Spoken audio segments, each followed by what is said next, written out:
Hello, everybody, and welcome back to the Hardcover Hooligans podcast.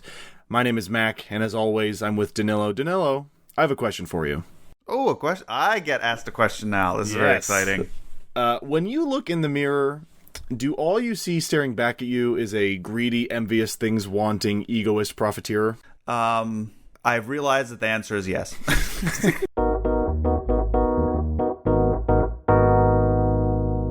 Unfortunately, I believe the answer for a lot of us is yes. I think it's very interesting to me when there's a moment in this where they mention a character has a blanket and another character is like, "Hey, fuck you, man." No, or the character has like a blanket that's like a fun color, like it's orange, and he's like, "Fuck orange, fuck you and your orange blanket. Get it changed so it's like gray." He says, "Diet dirty green, brother." Okay, so this week, everybody, we are discussing chapters 1 through 6, stopping before reading chapter 7 of The Dispossessed by Ursula K. Le Guin. Ursula K. Le Guin is perhaps most known for her Earthsea series of books. I believe that is not a controversial statement to say. The Earthsea books are for children. They are child's books. This book, I can imagine somebody who has a certain political beliefs reading this and perhaps being annoyed or very frustrated that Ursula K. Le Guin puts it all out on the table, man. I've been really enjoying this. She doesn't pull any punches. No, and there's not. I don't know. It all feels very on purpose so far, not like our friend from weeks and weeks of torture. Danylo, what were your general thoughts about the section we read? Did you enjoy it? Did you have any glaring issues with it? Maybe it's because it's been so long since we've read something good for this podcast. I was like, wow, this is excellent. Yeah, me too. It's like someone who cares about ideas and stories and the written word in a deep way, and like human beings. Like it's not a weird magic video game tutorial section. It's like, these are human beings with souls who have feelings and thoughts, who don't fit in. And I think that's the coming. Like, I knew of this book and sort of knew it as like, oh, there's one planet that's like the utopian anarchists. And it's basically like, what if, anarchists got what they wanted, their own planet, to make their society how they wanted to. That's basically what this book is. Yeah. And I guess I sort of expected it to be, it is very political. I think I was very surprised, pleasantly so. And I think it's probably the main strength of the book is like the human element of it. Like it is hyper focused on like these characters and what they think and feel and how being in this world affects them and their thoughts and their like worldview, basically. Yeah. It doesn't feel like propaganda. It doesn't just feel like a classic like dime store sci-fi novel that's just like, here's a cool idea and that's it, and it's all just about this cool idea. Mm-hmm. I think she's very obsessed with how these people, obsessed in a good way, of how these people, if given like one of the big themes of this is the failure of the utopia, like the impossibility. Utopia is not a real thing, and it can never be a real thing. Mm-hmm. And our main character, Dr. Shevek, is a man who is at both. He is being torn apart mentally, because on the one hand he is like a true believer in their like it is referred to as anarcho-syndicalist. You can think of it as like, because they argue about, they talk about all this stuff too, so it feels weird, like us having this discussion when characters in the book literally talk about the same stuff. It's I think that's fascinating. That's super awesome. But try to think of it as, it's not communism. It's like, No, because the whole idea is that there's no way to get social power. Like, it's all set up so that, like, no one person or one group of people can, like, oppress any other individual or individuals. So they don't have laws. But like the way they get stuff done is sort of by like work rotations, which like are optional. They're just sort of, quote unquote, enforced by like what the people around you think of you. Yeah. The societal machine. Yeah. And the book goes, I was also surprised by like, it goes into like, what about the people who don't fit in and don't wear? And that's sort of what this book is about too. Like there's a system that includes everyone and like no one is oppressed, but also like still there's always going to be people who don't fit into the main thing and sort of what happens with them. And so like the whole syndicate thing is like, that's how they get like work done on this planet. There's these like basically like councils of people who decide like who gets assigned where, and none of it's like compulsory, and you can like ask to get it changed. And then there's the whole part of it where there's like all these computers that randomly assign people things based on what they need, and I think that's going to be more relevant coming up. Yeah, I think so. I definitely think so. The fact that all the work is split up by computers, which I think we should talk about at some point. Yes, a very terrifying. It's one of those you read a science fiction book and you're like, oh, that's scary that she was right about that. Through a character's like, the computers keep assigning me to this one specific thing. Yeah, and as sci-fi readers, you're like, there it is. Yeah, they keep assigning a musician to physical labor job because the syndicate that runs the music hates his music. Yeah. And that's one of the moments that sort of radicalize. They also talk about this. Dr. Shrevek struggles with like being radicalized against the radical movement that is like started this whole. Okay, so there's two. I don't even think we said this. There's two planets. And they're like they're both moons of each other, basically. Yes. And I don't know how. I'm just going to Urus. I say Uras. Uras, yeah, sure. Yeah. Uras and Aneres. Okay, Aneres, great. Uras is think of it. It's Earth, like it's what you would imagine Earth is like. Yes. So this is the great thing is she made it very easy. I was confused at the beginning, and like, Uras is Earth. Like it's green, and Anaris is the one with the anarchists on it. Yes. Very easy to remember. Yeah. So think of Urus like Earth in that it's, I don't know, there's like tree. It's just like you look outside, there's animals and trees and water. There's countries. Yeah. There are countries and there's governments. Money.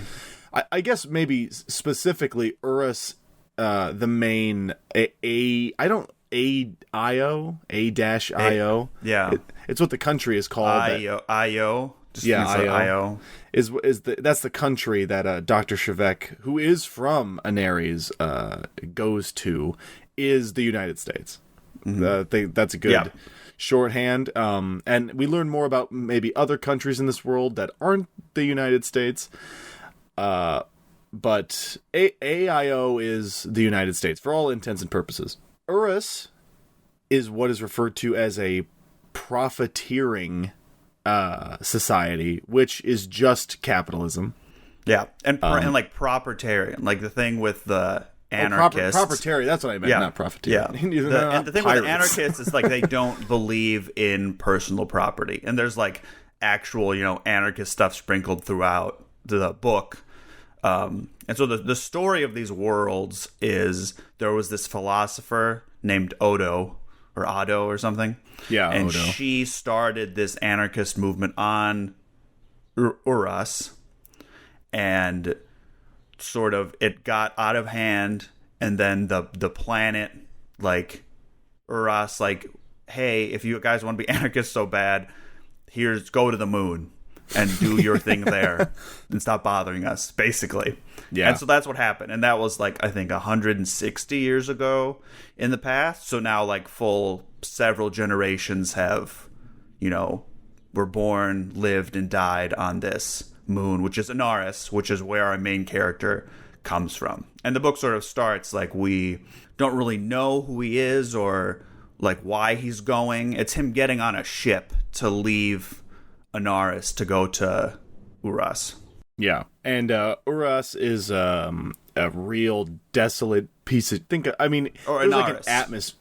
Oh yeah, sorry. Anaris is a real desolate piece of shit place. There's like an atmosphere, like they don't need like spacesuits to be outside. But it's just like a desert, and it hardly ever rains, and there's only one area where there's any green at all, and it just so happens to be in like the main city where all the computers are that give everybody their jobs. And Uras is like normal. It's like Earth. There's animals, there are ecosystems, and I think and on Anaris there's no like land. There's no really land animals. There aren't any animals. There's a bunch of fish, but like there aren't any land animals. There's a bunch of terrifying fish. Yeah, and part of the Anaris and the anarchism is that they're also all vegetarian, and they only eat products that they grow, and only a certain limited things grow. There's these they're called Hallam trees, and they're not native to the planet, but they're like imported, and they can like survive there. Yeah, so those are the two worlds. The general plot of the novel is that Dr. Shevek, our main character, is he will not call himself a doctor because they don't believe in titles, right? They don't believe in rank, right? But that is true. So we don't have nobody has a last name. They have last names on Uris, but they don't have last names. Oh, I didn't notice that. Yeah, I don't know if that's actually true, but if I am not mistaken, none of the people on Anaris are ever referred to with a last name, and because like there's no family structure, right? Exactly. Or like family structure is optional. Like you can have kids, and then like your parents can be in your life or not, or like one of them is, or like is for a little bit, and so like it is very like communal. There's places that like raise kids for you, and like Shevek like grew up with his dad, and like his mom left, and so like they are all very sort of socially free to do what they want. Yeah, which doesn't mean there are no emotional consequences, but like it's also I don't know. So Shevek has stumbled across. He's a brilliant physicist. He's a fucking genius. So much so that he doesn't really have any friends, he feels very. I don't know if you caught this. He is Oppenheimer. That is the intention, because their family, Ursula K, Guin, Oppenheimer, they were friends with him, and I had no idea. Yeah, that's so cool. Her as a little girl would see him and be like, "Wow, he's weird," and then and then based Shevek off of Oppenheimer, which also and then her parents were like, "He made the atomic bomb." Well, I think it might still work, like the like nuclear physics and Oppenheimer and what they discovered didn't necessarily have to be used for a bomb, just like Shevek is creating a certain physics tool to hopefully unite societies, but I highly doubt that that's going to turn out the way that he wants it to. And his whole thing is he grew up being brilliant on this planet, and he sort of like outgrew it because the society is very like, one, it's exiled from the home planet, and like it is very sort of like uniform, and so like there isn't any room for him to like be better or do crazy stuff because there's like no one for him to talk to or interact with. And his big thing is his sort of life's work is to invent faster than light travel. And in this section, we get the drop that he has it. It's just in his head. He's not written it down. Yeah. So they can travel. I'm a little unclear about everything I'm about to say. There are other aliens referred to. I don't know if they're in the same solar system. are they, or are they like across a galaxy and they've never met them, and like they're going to use this physics, the principle of simultaneity, to travel to these planets and meet them / conquer them? I was unsure. I was unclear of what the larger galactic map of this universe looks like. Yeah, so what I think it is like in this system, there are these 2 planets, or these 2 moons.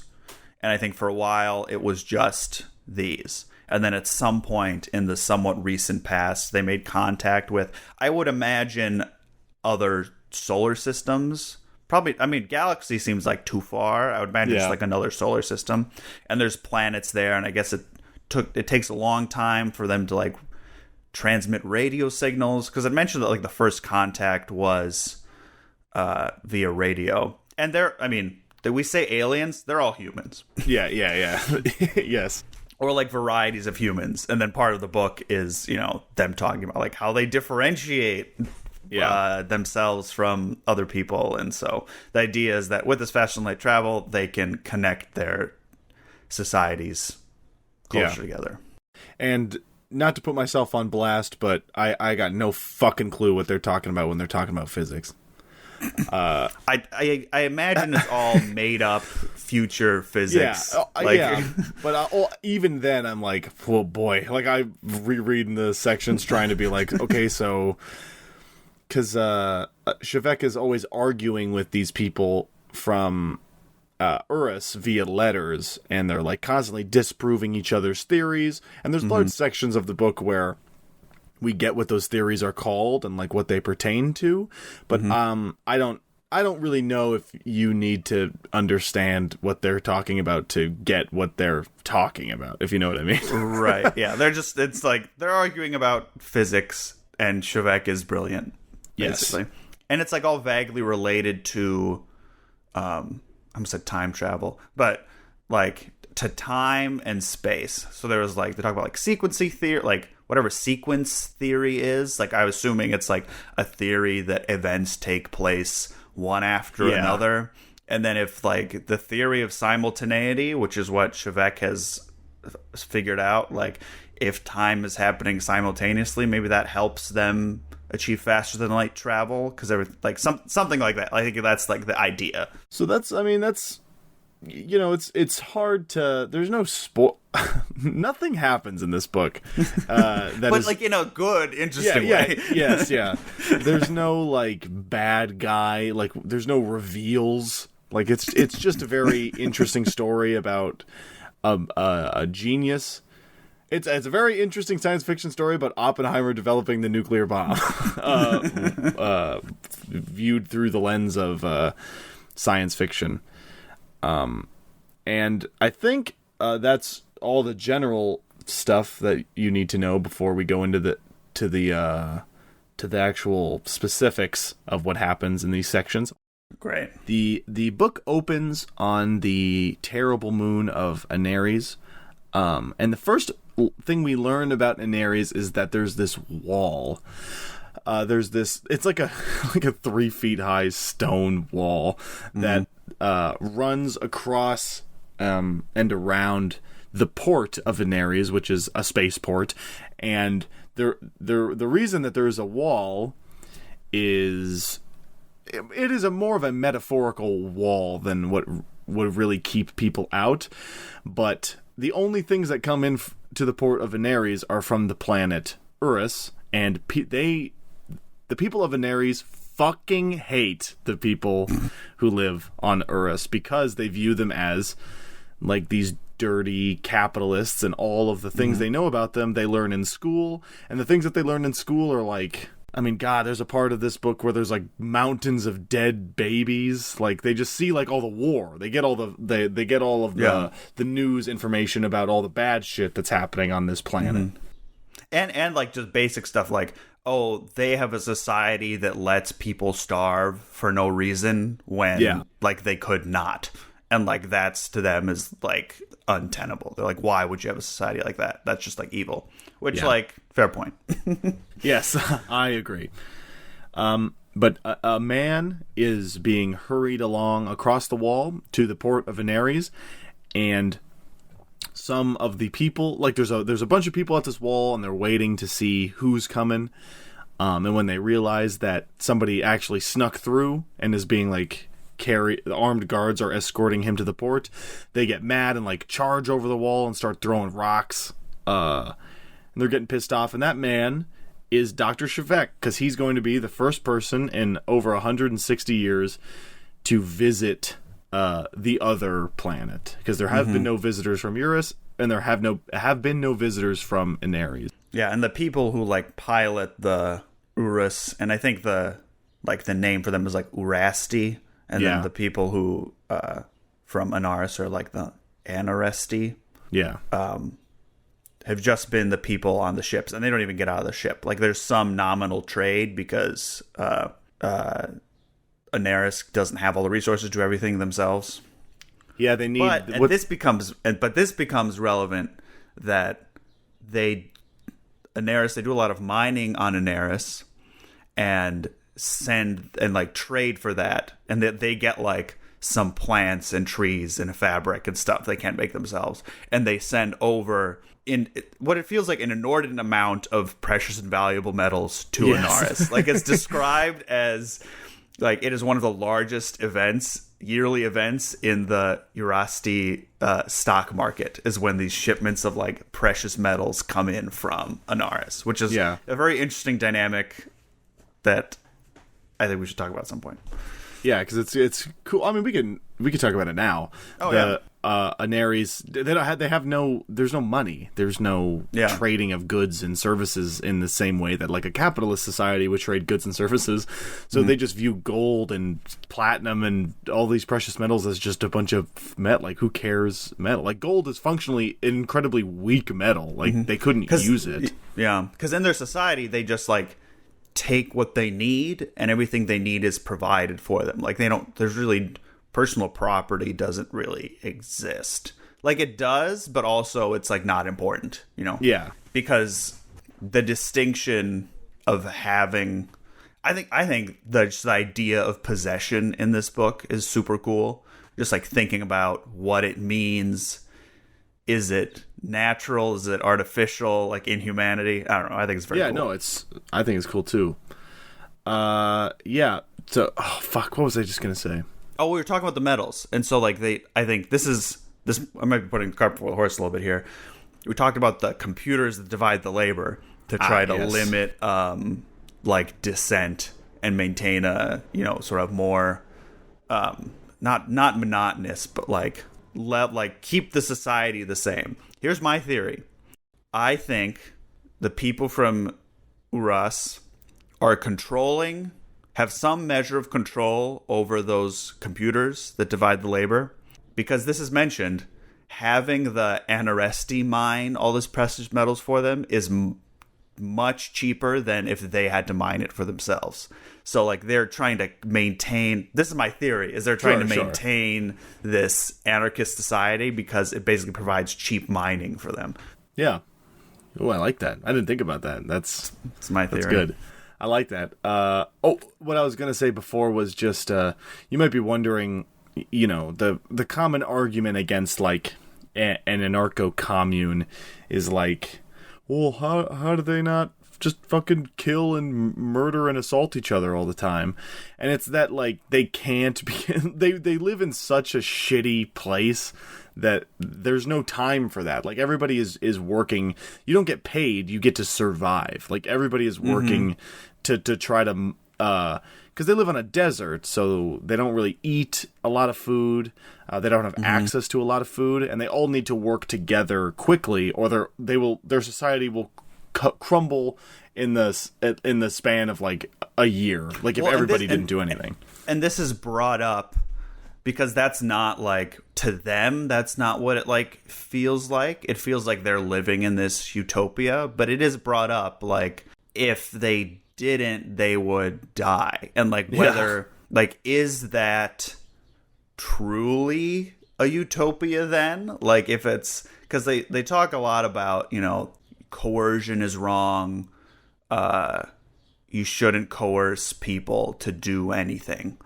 But like they're sort of in a situation where their environment is shaping what they need to do. And like whether that is like, you know, you put, does that supersede like the utopian philosophy, or is like the utopian philosophy is like pure or not because it's like influenced by the environment, which I think is a question this brings up. Another thing that the book brings up and they talk a lot about is the like work, like people being like, oh, you know, if no one's forcing you to work, why would you work? And there's a lot of little passages they talk about, like, especially where Shevek, he's like, you know, we're on this planet, like, they flip the script where he's like, I would have thought that if you replace the natural human drive to do work with like coercion and incentive, it would kill it, but it doesn't. Yeah. Which is interesting because then, like, you know, in our world and on our planet, like, there's no recognition that there's just an innate desire for people to do things. Right. And he brings it up in he has like a dinner party where like on Urus, where the guy's like, so like if there's no money, like why does anyone do any work? And he's like, you know, people like to do things, you know? Yeah. That's like the natural incentive of human beings. In this entire section, it's also important to note that Shevek has yet to meet a poor person. Yeah. Like, he's yet to interact with so far, Urus seems fucking awesome. Like, and Shevek is very quickly starts... They speak different languages. The people on Urus speak Iotic, and the people on Anari speak Pravic. I believe. Mm-hmm. And it's kind of funny the way it's written. So when two characters from Anares are talking to each other, we get these flashback moments of Shevek's childhood. The dialogue is written a little strangely. Like, there's no... nobody ever says my house or like they don't have possessive pronouns because they don't have things. They do have things. It's kind of hypocritical, but that's also part of the book. The Orasti people and the language of Iotic is just how like we speak. They say you have titles. You're a Mr. or a Mrs. You're a doctor.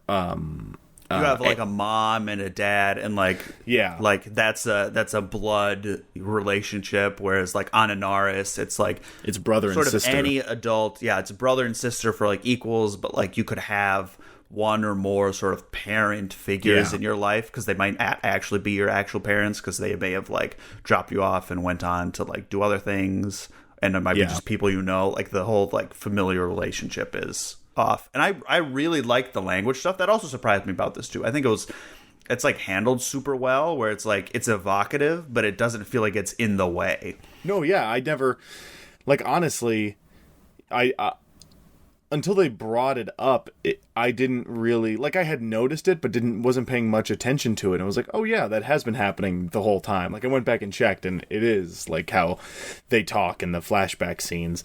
There are and she sort of writes it, like, if they're talking and it's, like, sort of awkward and he doesn't have full grasp of the language, she, like, writes the English in a way that's kind of, like, halting and strange, which I think is a really cool way of doing it, instead of, like, trying to throw a weird, crazy accent on every character. Who published this? Yeah, this is the Harper Perennial copy of the book that I have. There are a lot of typos in it. Yeah, I saw that too. At first, there's so many typos that I was like, oh, this has to be on purpose. I don't think that's true. I just think it's just one of those things. But it's funny, like, how it pertains to language. Like, sometimes the narratorial voice is also written strangely, but it's not... nothing is misspelled. It's, like, the wrong... Like, it'll say... When it means to say, they went to the domicile, it'll be like, they went to domicile. Or something like that. Yeah. It's very strange. We are not the only... Other people have noticed that too. Yeah, I'm sure the printing just hasn't been revisited since it was published. Because they're like, we need more. Yeah, we need more... Just print more like Guin. We're not going to look at it. Yeah. So after Shevek arrives on Urus. He's there because he just won an award for physics. I did not write down the name of the university because I have no fucking clue how to say it. It's like he's at a big university. Like there's crazy sci-fi names for everything. It's like Yoon or something. Yeah, he's on this big university, and he just won a physics award that they give out at the university. But he's been corresponding. Sort of like the Nobel Prize. Yeah. I guess it is the Nobel Prize. He's won the Nobel Prize in physics. He's won the Eurostede Nobel Prize in physics, which is a big deal. Is a big deal, and he's been invited to this planet, and they treat him really well, almost too well.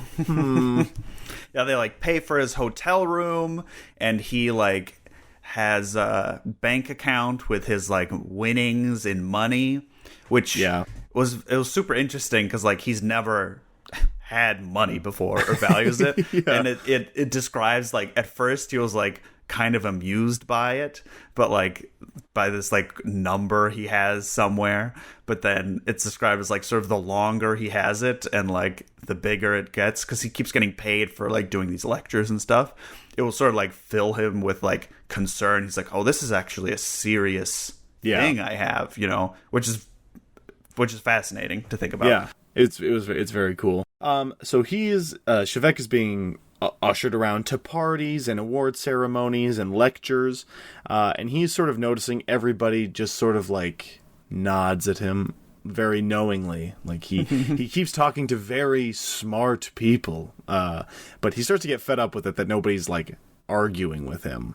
And still, he has not seen a poor person because his whole mission is to be like, I want to bring the world together. I want to like tear down walls.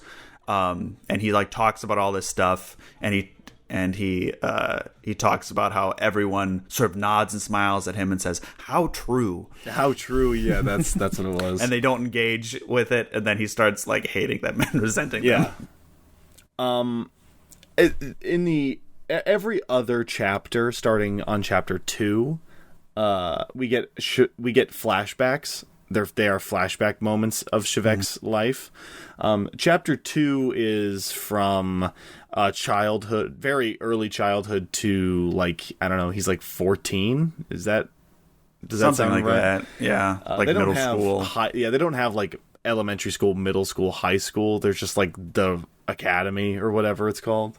But so Shevek, when he's a kid, is there's a moment where he's speaking to a teacher, and he presents the teacher with this idea of it's his early ideas of like this physics conundrum he has stumbled upon, and it's this amusing scenario that she didn't come up with. Like, this is a scenario I'm sure, listener, you've thought about before, but like if you throw a rock at a tree, that rock, if you think about things as being halfway between one point and another, that rock will never reach that tree because it is always going to have halfway of a halfway of a halfway to go, and it will only ever gone halfway when you've thrown it. The teacher does not like this and kicks Shevek out of his classroom. And it's called Zeno's paradox. Yeah, Zeno's paradox. And the teacher really doesn't like it. And kicks him out. And it's the first moment in Shevek's life where he's like, oh boy, I don't think I'm going to get along with people ever. He doesn't, the way like he thinks and the ideas he has like doesn't really fit in with the society. Like he still believes in it, but like he's limited by it. And that's sort of the story of his whole life. Yeah. He also has a dad. He has a mom and a dad. What's his name? Oh my god. Palat. Yeah, Palat. Yeah. Palat and Rulog. His mom's name is Rulog. His mom like skipped town on them. And his dad and him get along really well. And they have a very loving relationship that we see during this flashback. And then we move forward in time a little bit, And there's this super bizarre section of the children of this class learning about prison, which I feel like we need to talk about, even though it feels very, like, I don't know, I am, maybe haunted is a dramatic word, but can't stop thinking about this part of the book. Do you want to explain what it is, Danilo? Sure. So they have, they're like in middle school or like late elementary school, and they have like a Rosti expert. It's like it's like when your school gives like the sex puberty talk. Yeah. Like that's exactly what it is. That's totally what it is. Like they have another person come in who's like an expert, and he's like, okay, so you need to know this about the world on this other planet. So they have this thing called prison where they put people against their will, and all the kids are like, but why can't they just leave? It's like, oh, because there's a lock on the door. And they're like, oh, why? But then why is there a lock? Like, why can't other people let them out? You know, or like, oh, how do they get in there if they don't want to go? It's like they use force to get them in there. It's like, why does no one stop this? Like, oh, because like the judge does a sentence. So they're like, judge? Like, what's that? So they have to like explain the whole idea of like this coercive justice system that these children have no conception of, like the idea of being made to do things against your will. Yeah. These kids who don't even have to show up to school if they don't want to learn about the idea of prison. Due to like threat of bodily harm. Like that's the thing of what it all comes down to. And they find this idea like amusing, like the way you'd find, stories about like, you like play cowboys. Like you think that's really fun. You learn about cowboys.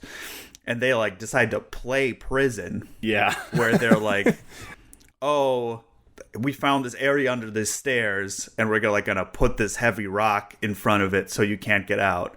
And they're like, how long do you want to be in there? And there's like, oh no, I want to go first. And then one of them decides to go first, and he's like in there for like 20 minutes. And he comes out like, how was it? He's like, I mean, it was okay. Yeah. And then they put a kid in. He's like, I want to do it for real. Like, put me in there like overnight. And they like put him in there overnight. And don't let me out. Like it's important. He's like, no, it has to be real prison. You have to force me in there and not let me out when I want to be let out. And then he goes there all night, and and Shevek is filled with guilt all day. He's like throws up. He's like nauseous at like the idea of making someone do something they don't want to. And they finally let him out, and like this kid has like this haunted look, and he's covered in like piss and shit, and they like never talk about it again. Yeah, it's such a I don't even know what is the adjective I'm looking for. It's like really scary. Yeah. It's so interesting. It just highlights how something we see as so normal and part of every day is so like unnatural or like unjustifiable. Yeah, that's a good way to put it. It is unjustifiable. Like so much of like what the Anaris, like it gets into criticisms of this whole thing, but like the idea, a lot of what it highlights, like reading about like the people growing up in this culture, is like how unjustifiable and unbased in like reality or human dignity so many of like our own ideas about how the world should be and how people should be organized like are. Yeah It's fascinating. It is fascinating. After, so back on the present timeline, Shevek is like unbelievably bored, and he's so sick of just fucking talking to these yes men and oh, this is important. We haven't said this yet. There's no women don't do anything on Urus. Yeah, they can't go to college. No, they just cook and clean and stuff. And on Ares, women are just, the equal to men. And so Shevek is he finds that incredibly weird. And along with not really getting along with anybody, he really wants to start teaching at the university, which he's not there to do that. He's just bored. Yeah, he's just bored. So he's like, yeah, I think I'll teach a really complicated physics class, which we've all been there, you know.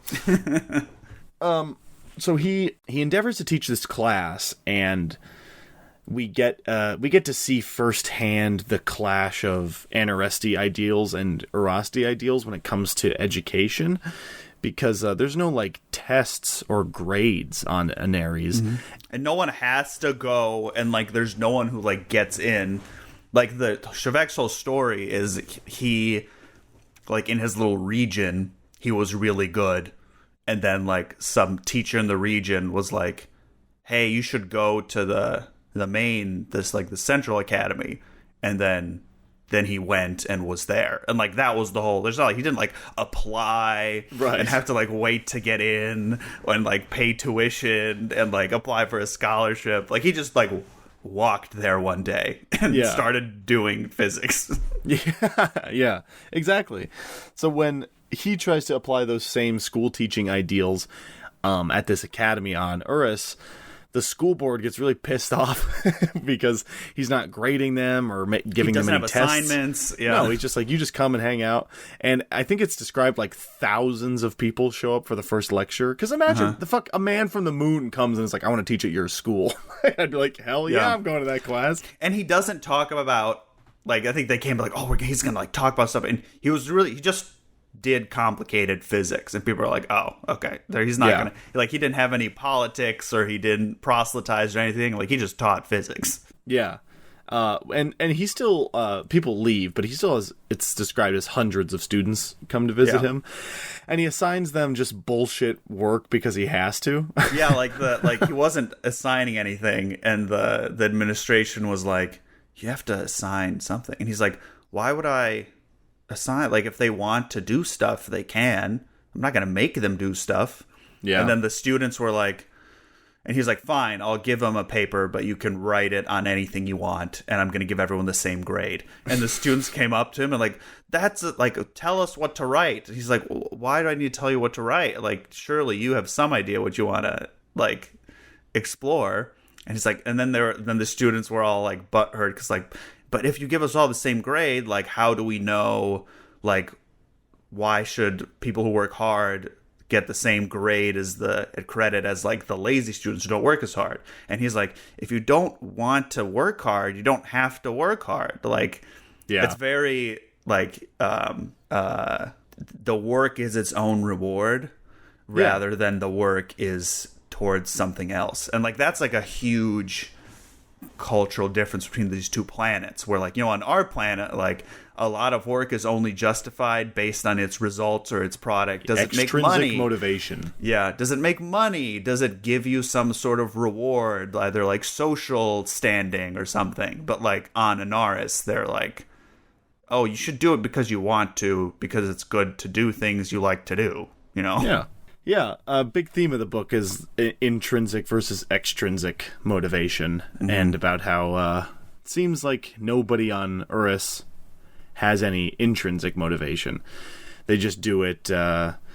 They talk about.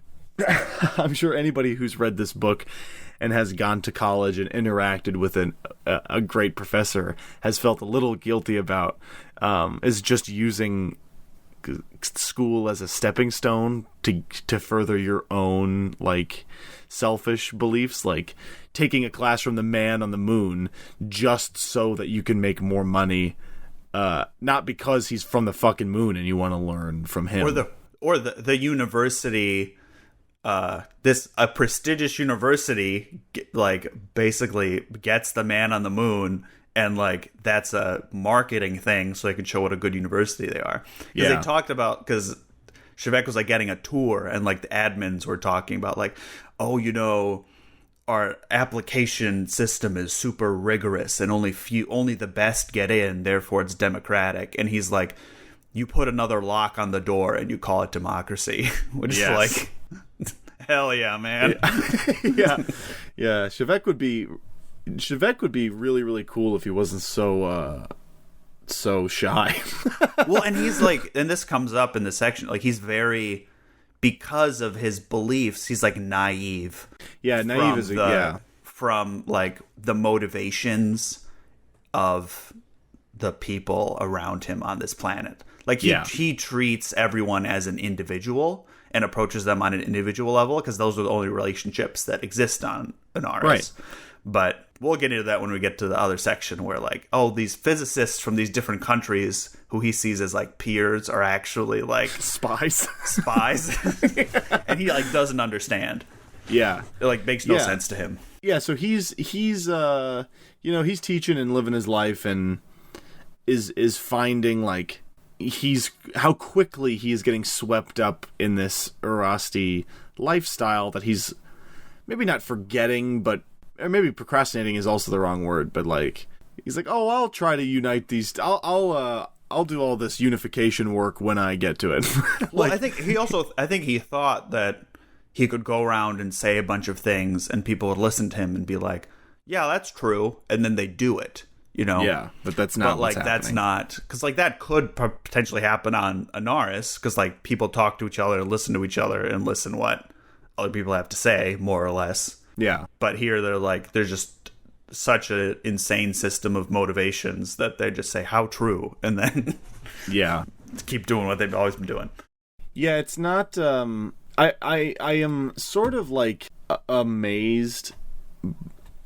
How interesting, like, because a lot of the ideas presented in this book I feel like are pretty not simple, but, like, it's like boilerplate, like, leftist stuff. If you thought this book, and this, I went into this where it's like, if you thought this book, if I just told you the ideas of what this book is about, you're like, oh, it's just saying how, like, this is good and the system we have on Earth is bad and we should change it. But, like, that's not what this book is.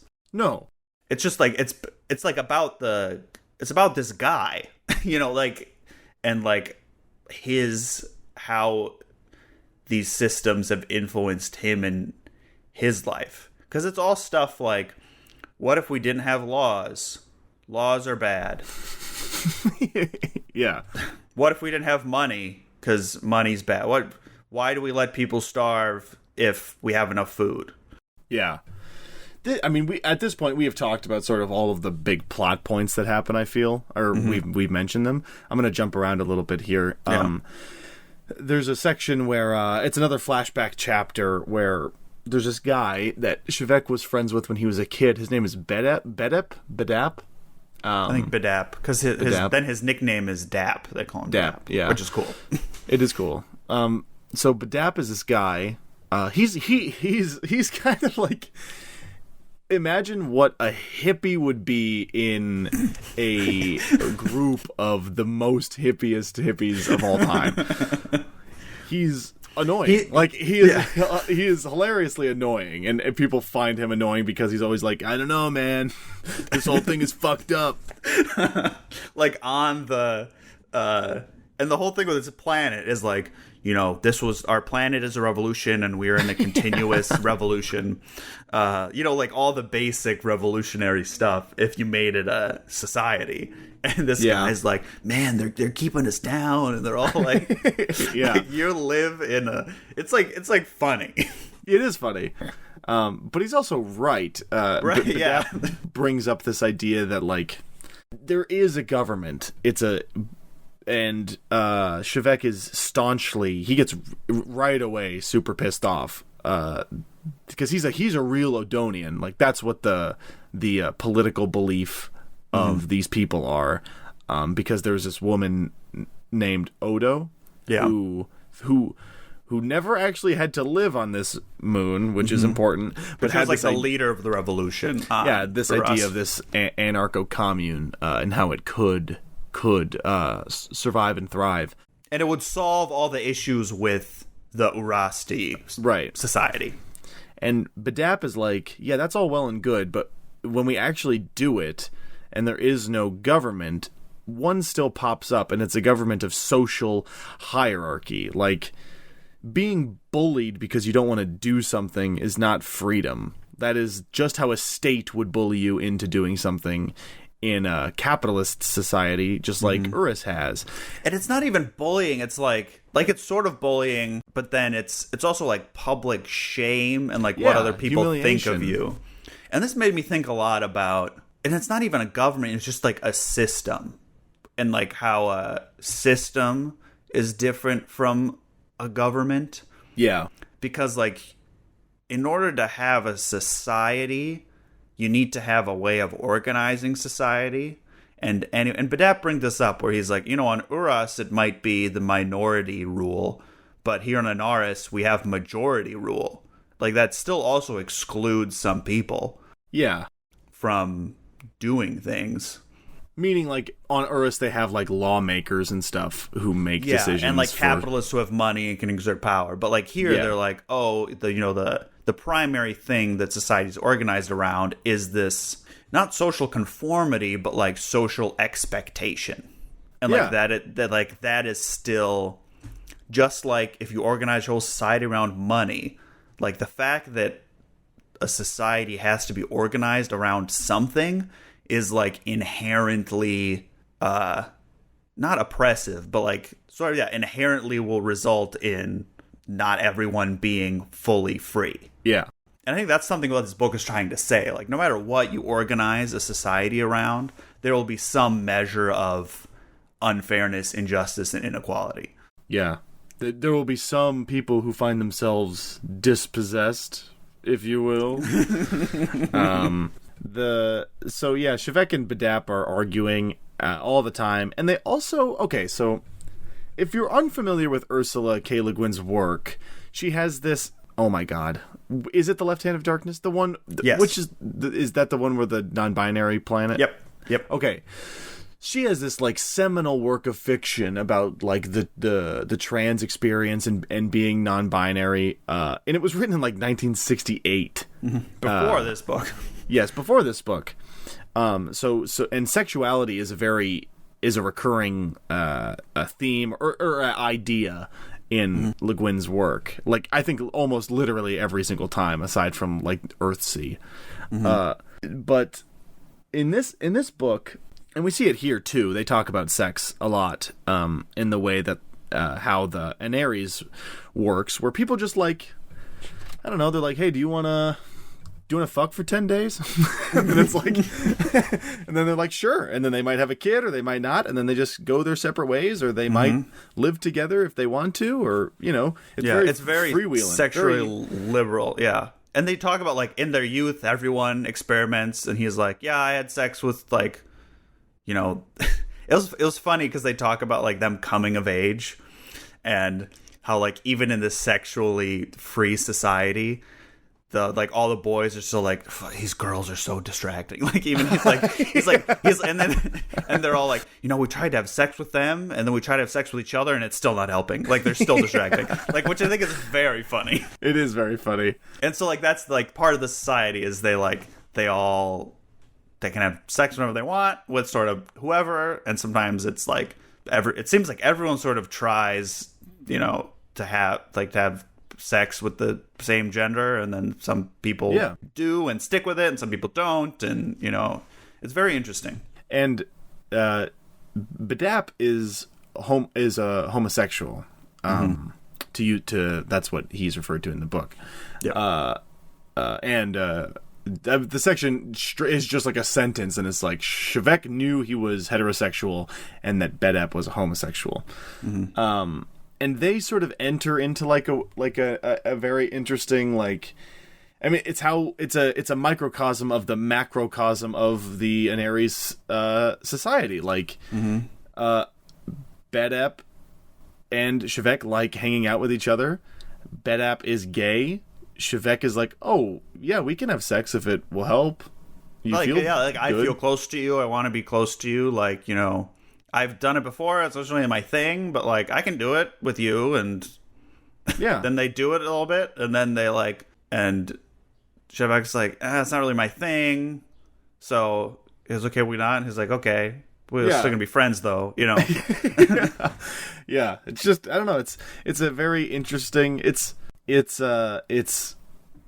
like sweet. Like, I don't know, just being able to. it's like not a big deal for Shevek to be like, sure, I don't care. Like, I have there's no mores, there's no there's like no conceptions or ideas or taboos or institutions around anything regarding human relationships, including sexual relationships. Which is like, I think what the book and what I agree with personally too is like, that is the part of this utopian society that is good, like the social part, the way that like the public humiliation one might face when they don't want to do garbage duty is not, I think, is the failure of the utopia, which, like I said earlier, is a big theme of this. But and then it comes back to the same issue, like someone has to do garbage duty, and it can't just be people who. There are only a certain amount of people who are always going to be intrinsically motivated to do garbage duty. Right. Yeah. And so the way they solve it on this planet is they have like rotations where, like, you know, once every 10 days, you leave what your normal job is and like go do some menial chore. Normal job is in what you want. Like, even talking what you about want it is weird to do. because it's not like a job. It's like if you want to make tables, once every 10 days you stop making tables and you go garden. Or something like that. You dig a hole. Yeah. And they talk, like, the linguistic thing comes up again, because they talk about, like, in Pravik, the word for work or play is the same word, but there's, like, a whole other word for work that's, like, kind of boring and not fulfilling, and the sort of translation is referred to as drudgery. Yeah. So, like, it's like all the stuff that kind of no one wants to do, but everyone recognizes has to be done, so, like, they'll all be like, sure, I'll take a day off and go, shovel shit.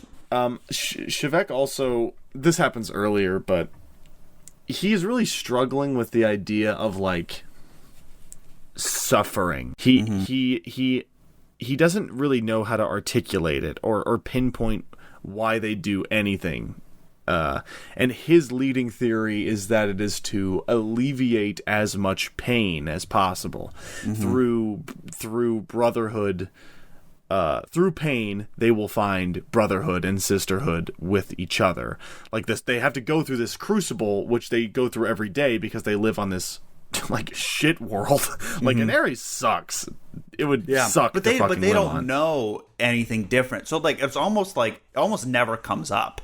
Yeah. Except when they talk about like the economics and the like, oh, it's a desert with no grass and no animals. Yeah, and it's super hot and super cold and but Shevek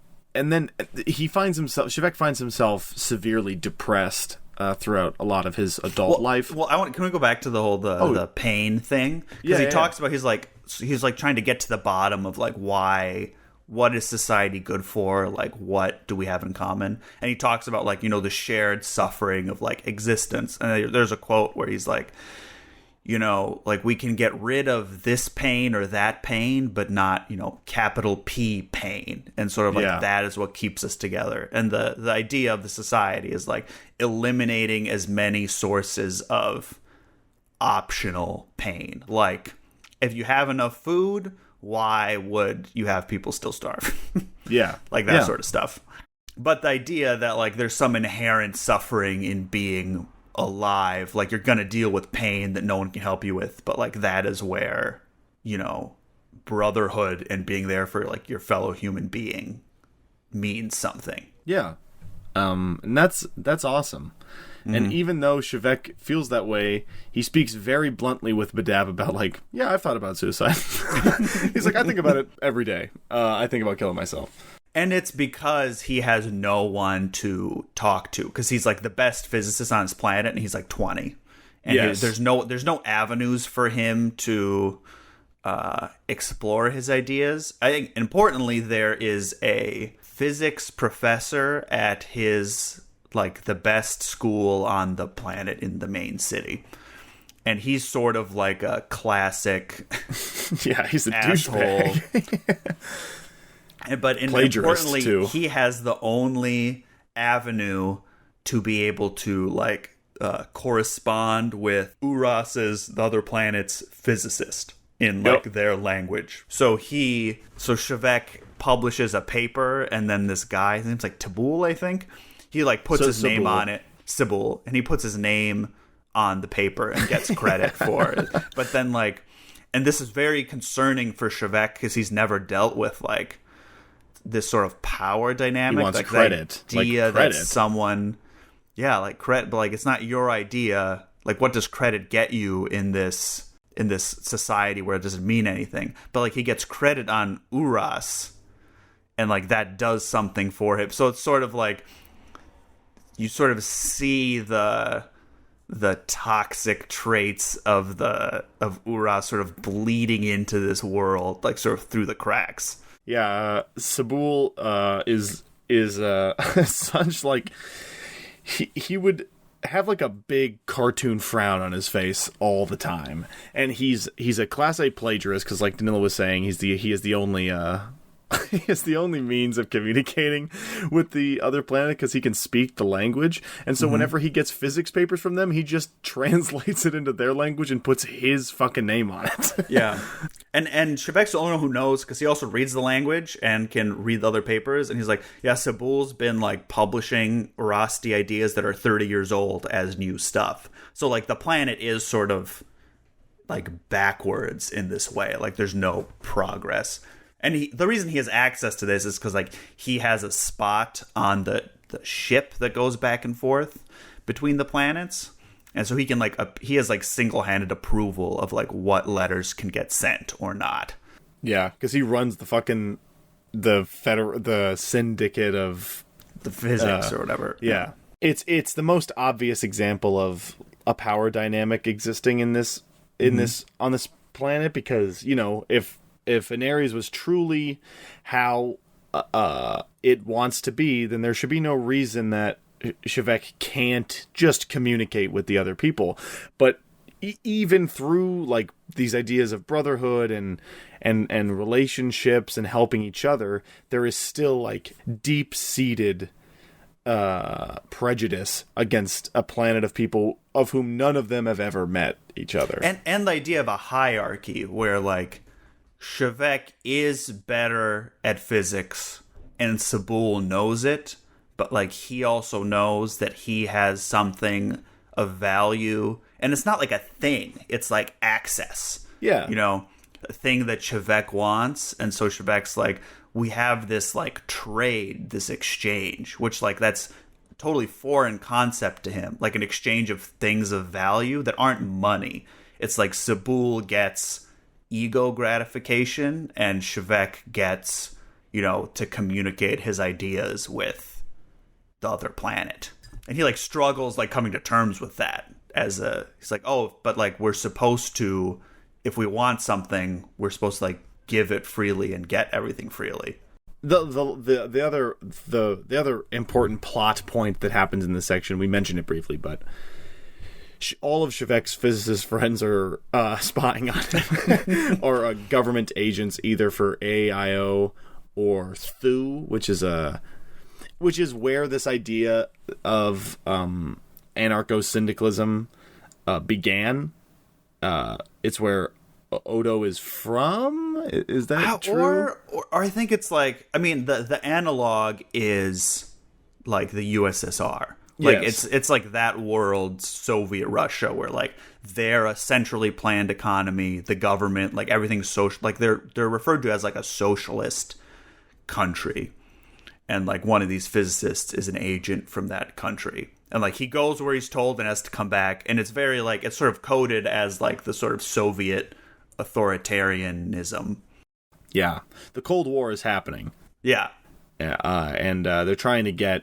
The reason Shevek has been invited, it is sort of revealed to him that it's only because these two different nations. It's only because the main nation where the university is wants the fucking the theory of simultaneity. Yeah, and the only reason they don't have it yet is, like Danylo said right at the top, Shevek hasn't written it down. He knows it. It's just in his head. Well, and like I also don't know, like in the. He seems to, when it's revealed that, like, he has it, it also, like, it was unclear to me, like, whether he knew this is what they wanted all along and the only reason he's here, or that's something he learned while he was here. I think it's something he learned. I think because he is like, oh, I won this award, I get to go, and I'm going to go and try to unite our planets. And then when it's revealed to him, I think... Or is it something in the back of his head, like, because he hasn't written it down, and it also seems like he hasn't written it down on purpose because he knows that's sure. You think part of him knows that, like, this is the only thing he has to hold over them that he can use to bring these two planets together. Yeah. Yeah, I think it can be both. But he also seems naive. Yeah, he's an incredibly naive person. But he doesn't seem all that surprised. Yeah. I mean, he stiffens when he learns the information, but I think that might attribute to your point that, like, yeah, he probably did know, or like had a sneaking suspicion that they were or just his baseline is so, like, to trust other people and take them at face value because that's all he's ever known, and he has to, like, I think this comes up where he has to, like, remember to be suspicious, or remember to be like, oh, these people are driven by motivations that I'm not driven by and can't comprehend. It's funny, this is sort of unrelated, but he talks about, he was, like, trying to learn, like, economics. He, like, went to a mall and was extremely distressed and never wanted to do it again. Because he's like, these people are buying a bunch of useless stuff, and none of the people who make it are selling it. There's all just people. No one here has any relationship to the objects except as buyers and sellers. He sees a suit that is 8,000 units of the currency, and then he learns that, like, the yearly salary is like 2,000 units. Yeah, the median. Yeah, and he just, like, goes home and is incredibly, like, he's like, I'll do everything in my power to never go shopping ever again. Which, hey, me too, man. I respect that. Yeah, I was in New York City one time, and I went with a friend, and we decided to go, like, Saks Fifth Avenue, or, like, oh my God. Bergdorf, or, like, Bergdorf's or something. Which is, I think it was insane that they just let me walk in there in, like, a t-shirt. Like, I was already like, I don't belong here. And then I saw a coat that cost $24,000. That was insane. I'm like, I can't touch that.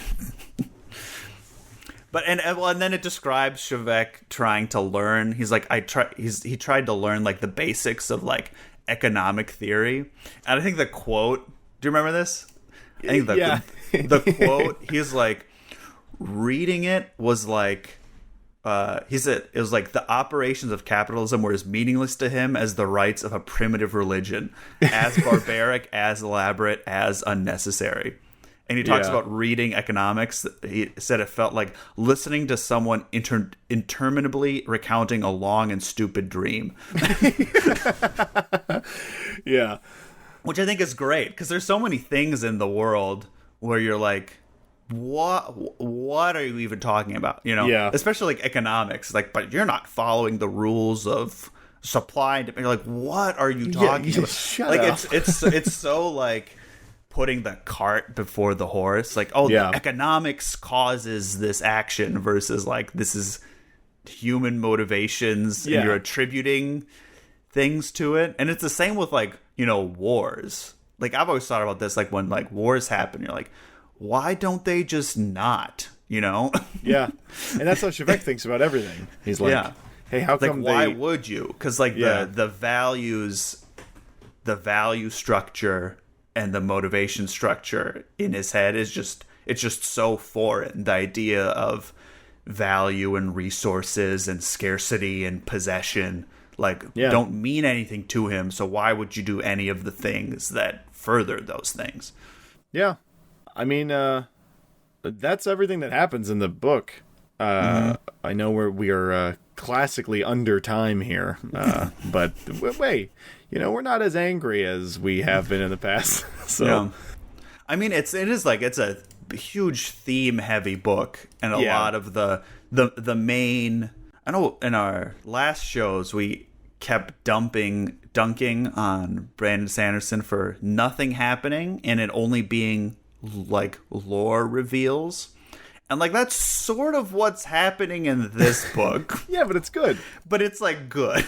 Yeah, because the ideas are interesting and it's written well. Yeah, the ideas, and it's, like, we've talked a lot about the ideas, but like it is ultimately how these ideas affect human beings and like the souls of human beings and the relationships between human beings and like human well-being and all that. And like it's so clear that like that's what she cares about. Like, Yeah. you know, it's not utopian idealism, you know, whether anarchism or anarchy or capitalist, like for its own sake, because it's like a pure ideal. It's like, you know, ultimately it's because of what the effect it has on people, you know, good or ill. And like that's what she is interested in exploring. Yeah, she's not interested in talking about allomancy, which is weird, you know? Because allomancy is so cool. Yeah, I mean, I think that's all. I mean, we could talk. I mean, it's you know, we could talk for hours, but it would just at some point spin off into talking about the ideas presented in the book and not really the book itself. Right. Which Yeah. I mean, is a worthy conversation to have, but I think not always the point of this particular podcast. Or not. You know, we're only halfway through the book. You know, like Yeah, I imagine next week will be longer. It feels like a lot of these ideas are like, you know, put out there as here's a thing to think about. Yeah. They're sort of self-contained in this section, and some of them, like, you know, it'll be more clear how the book feels about them and how like Guin wants us to think about it, like as the book develops. Yeah. Do you have any final thoughts, Danylo? I don't think so. I have my notes set up as like in like themes. Sure. But like I think I've almost said everything I. I've mentioned everything I have wanted to say. So I also want to make one last note on this book is also just like beautifully written. oh my god, yeah, it's, she knows when to be like, and now we're just gonna have a beautiful section where like two human beings are like wrapped in each other's arms and the moon is shining on them and they talk about like existence. And it's like that has nothing to do with like capitalism and money is bad. It's just like here's a beautiful human thing. Yeah, it's incredible. I wanted to read this sort of a larger section here, but just to illustrate how this book is written. This struck me as like I don't know. I feel like this particular passage is going to stick with me for a while, so if you will indulge me. Let's think about it. Yes, I'll indulge you, Meg. I'll indulge you. He was alone here because he came from a self-exiled society. He had always been alone on his own world because he had exiled himself from his society. The settlers had taken one step away. He had taken two. He stood by himself because he had taken the metaphysical risk, and he had been fool enough to think that he might serve to bring two worlds to which he did not belong. The blue of the night sky outside the windows drew his eyes. Over the vague darkness of foliage and the tower of the chapel, above the dark line of the hills which at night always seemed smaller and more remote, a light was growing, a large soft radiance. Moonrise, he thought, with a grateful sense of familiarity. There is no break in the wholeness of time. He had seen the moon rise when he was a little child from the window of the domicile in wide plains with Palat, over the hills of his boyhood, over the dry plains of the dust, over the roofs of Abernay with Tokfur watching it beside him.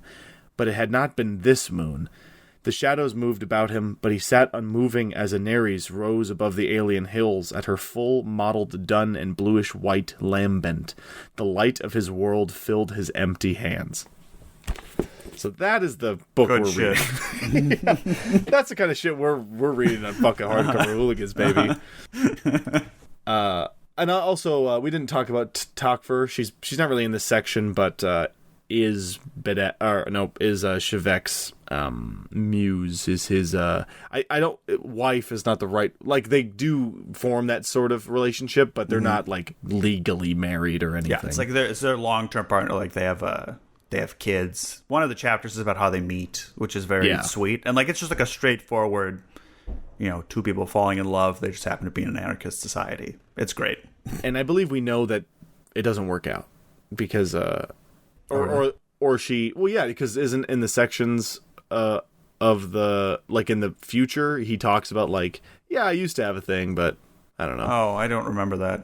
I could be wrong. I thought he felt because when he was teaching, he was so bored. He's like, I have never had this much time to work on stuff because my life is so full back at home. He's like, I have my family and my wife and kids and other responsibilities. Oh, okay. I must have misinterpreted that then. Never mind.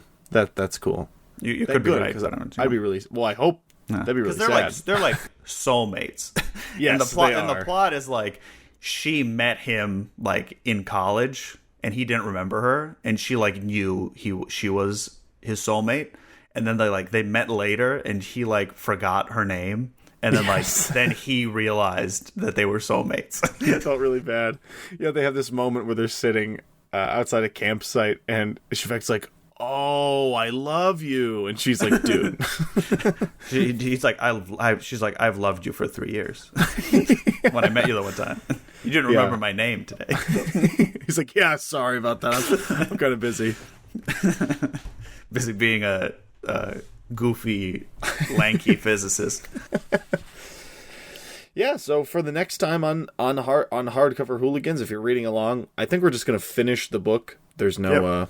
It'd be weird to split it up into another episode, which is chapter 7 through the end. And next week, we're going to talk about the book as a whole, I think, and the chapters we read. So, what are your called shots on what's going to happen? I already gave you mine, that Uras is controlling all the computers to try to limit dissent so that they keep getting their cheap mining. I think that I'm going to keep this vague. I think that it's not going to work. He's not going to unite the two planets again. And I don't know how this... there's a conversation with a character in this book who wants to use the faster-than-light travel as a conquering tool to present themselves as gods to lesser societies. Mm-hmm. And I think that is how the... Because this book was written in 1971. The Cold War, Vietnam, you know... Yep. I think that's how it will be used. I don't think it's going to be used for good. I think that Shevek's gonna... I don't think he has it. Oh, really? I just thought... Yeah, I don't think he has it. Interesting. Yeah, I don't know. This book, like... God. Man, it's so good. I don't even care. Like, seriously, nothing could happen for the rest of the book, like, plot-wise. And if it's just written like this, presented with these ideas the whole time, I'm in. We've read 190 pages. There's, like... This is one book. I've gotten more out of this, like, 190 pages than I have out of, 1,000 pages of some other books we might... we have read recently. Yeah, it's awesome. If you're not reading along, you're missing out. And it's not long. It's like short. No. It's like it clips along. The structure makes it super readable. Like, it alternates between like quote unquote present day and the flashback, and it's paced very well. It's very clear. It's not like super sci-fi. There's some like nouns you have to learn, but it's fine. Yeah. And that not some of your money is going to go to the Mormon Church if you buy a copy, so that's helpful. And that is only because Ursula Guin is dead. Huge devout Mormon Ursula K. Le Guin was. Yeah, she died recently, didn't she? Like 2018. Yeah. That's crazy. Mm-hmm. Wow, she wrote so many fucking books. Yeah, she's awesome. She is awesome. And it's just like... She was awesome before I had ever read any of her books. Like, I knew she was like... I'd read some essays. This is like my first actual book of hers I've read. Yeah. But like... Yeah, awesome. Yeah, I can't wait to... Like, this is what books are about, man. Yeah, yeah. This I also just I think this book takes place in the Hain. So that is mentioned in this, the Hainish people. Mm-hmm. That is like the... I can't believe I'm about to say this. Oh, I know what you're going to say. The Cosmere of the interconnectedness. There's like a bunch of books set in this universe. Mm-hmm. Like literally like universe, like planetary systems. And this is just one of them where human being, the gimmick is that, to quote this, I don't know what this is sourced on from Wikipedia, the Hainish this particularly true in the story set in the Hainish universe, an alternate reality in which humans did not evolve on Earth, but on Hain. It's where the Left Hand of Darkness takes place in this world, the Dispossessed. There's a bunch of them. They're not in any order. You can read it. Like, Shivek is not the main character of the Hainish universe. So, just read whatever you want. It's not about him being the chosen one. No. No.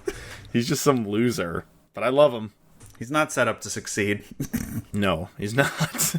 There's no two thief meetings in this book. There are a lot of meetings, but they're all relevant and interesting. Yes. Yes. And Shivek has yet to punch a dog in the head. Yes, there's no punching the dog so far. So I highly suggest reading this book if you are not reading it. That's all for today, folks. If you have any questions, I think there's an email in the description. Yeah. Hardcoverhooligans@gmail.com. If you have any questions, if it's about the book, just look it up. Yeah, just look it up. You'll be all right. But if you have any suggestions or stuff you want to yell at us, what we said about Mistborn, go ahead and send it to us there, because all press is good press, baby. And if we get enough of it, we will do a whole podcast on it, and I think that'd be really fun. You're damn right we will. We'll invite you on. Fuck it. I got nothing to lose.